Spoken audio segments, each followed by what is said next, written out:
Now that Star Wars The Rise of Skywalker is out in theaters, a lot of fans are really curious about what could have been based on all the reshoots and the rewrites that took place during the months of August, September, and October of 2019 last year, where Disney and Lucasfilm wanted to change the overall tone of the movie and the film's plot structure. This is Mike Zero. Make sure to subscribe if you are new to the channel for future Star Wars content. Now, one thing about The Rise of Skywalker is that we do know that this movie has a lot of tragic moments. There's a lot of moments in which it's very emotional, where it's very sad and very shocking at times as well, and that's exactly what J.J. Abrams wanted to do. He wanted to make this movie full with different emotions that would actually make people laugh, cry, feel very happy, and he did accomplish that on some scenes in particular. But what's really interesting is what could have been. There were a lot of scenes that were deleted for Episode 9, in case you guys did not know. The original cut of this movie was 4 hours and 20-some minutes before they made a lot of changes to the film structure, where a lot of scenes were deleted in the process. Now, the world of Exegol obviously is the main planet in The Rise of Skywalker, and is actually the very, location in which we have the opening scene of the movie, and the final scene of the movie between Ben Solo and Rey. Now, originally speaking, what's rather exciting between Ben, Rey, and even Palpatine would have actually had a lot of similarities to the prequel trilogy era. Now, specifically, it's explained that both Disney and Lucasfilm went through many changes and adjustments to the second and third acts of the film during many of the reshoots and rewrites of the movie by Disney and Lucasfilm. It said that these changes were made by Kathleen Kennedy and J.J. Abrams to change the overall tone of the movie and its ending as well.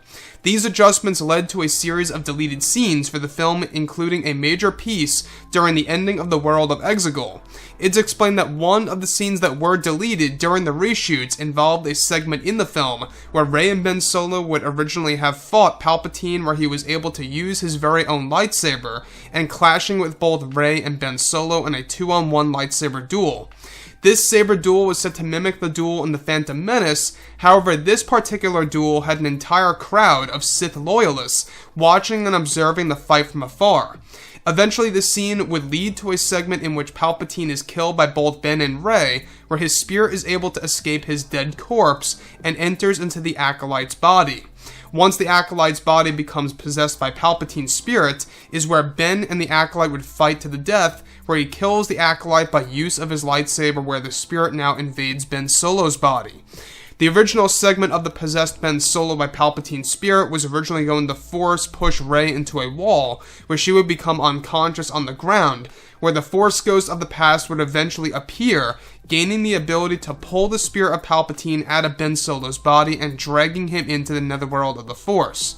This is where Ben would eventually crawl over to Rey and die. However, that scene was changed as to where Rey stabs Ben Solo as he begs her to kill him, but this segment also did not make it to the final cut of the film as well, and the stabbing sequence was saved and changed for the Death Star wreckage scene in a different way. So let's go over a couple of parts about this. Now, the thing about the final scene of Episode 9, obviously on the world of Exegol, I gotta say that I'm quite impressed with some of the segments, like Ben Solo fighting the Knights of Ren, and, Rey killing the Sith loyalists, stuff around those lines that I do enjoy. But the other thing that I don't like is how Rey is able to kill Palpatine so easily. What's exciting about this is that this is a more, I guess you could say, unpredictable death for Sidious, where basically his spirit is transferring from vessel to vessel, body to body, if you will, where, he's eventually killed by both Ben and Rey, his spirit escapes, then it goes over into the Dark Acolytes, and then over into Ben Solo's. I actually like that 3-phase format of the battle, and how it's all being observed by the Sith loyalists in their stadium. Now, the thing about that is that this would have actually served as a direct parallel to the fight between Qui-Gon Jinn, Obi-Wan Kenobi, and even Darth Maul. And that's what I like so much about this, is that this would have really been an epic lightsaber duel, because we would have had Palpatine using a lightsaber, as well as the Dark Acolyte's body, who becomes possessed by Sidious, who was originally going to be portrayed by Matt Smith. Obviously, this final scene was going to include the Force Ghosts actually appearing, such as Anakin, Luke, Obi-Wan, Yoda, you name it, our favorite Force Ghost appearing and dragging his spirit into the netherworld of the Force. That to me I think is a better death, and a death more in a spiritual sense, where literally his spirit is being dragged into a different realm that is light side oriented. And that to me I think would have been a more original and unique death than her just deflecting the lightning right back at Palpatine. Kind of reminds me a little bit more of a reverse of what happens with Mace Windu in Revenge of the Sith, but I digress.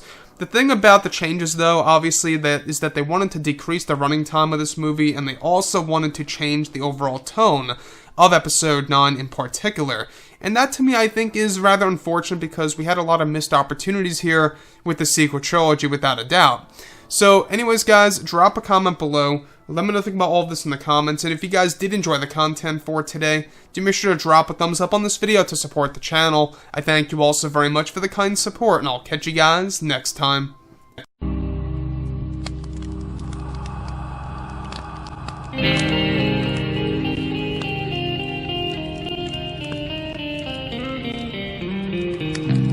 Gun in hand, we are alone again. No, I'm not the one from night to moon.